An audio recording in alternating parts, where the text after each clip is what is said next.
Hi everyone! Here we are sa parlor. At eto, pinapakita ko si Joseph, yung hairstylist namin ni Mama.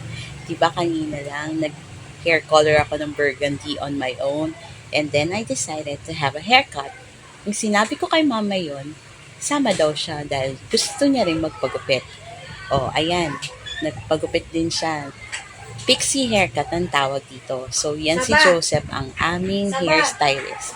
Sa kanya kami lagi nagpapagupit kasi magaling siya eh. At saka gamay niya na yung hair namin. So, ayan. So, it's bonding night for the two of us. I'm a 50-year-old single mother and my mama is 76 years old. So, kami magkasama sa buhay, pati yung anak ko na si Luis, who is already 22 years old at thank you Lord, graduate na rin siya sa college. So kami lang tatlo, actually. So ayan, gupit-gupit. Gusto ko yung tour yung salon, pero nakalimutan ko yung pangalan. Ito, yung salon na to, sa corner ng Domingo, sa tapat ng Dunkin Donuts, sa harap ng Pure Gold Domingo, San Juan. So, gusto nyo magpagupit sa kanya, punta lang kayo doon.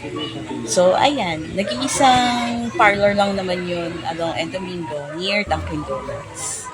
Ayan, pauwi na kami sa bahay, bumili kami ng yero kasi sira ref namin.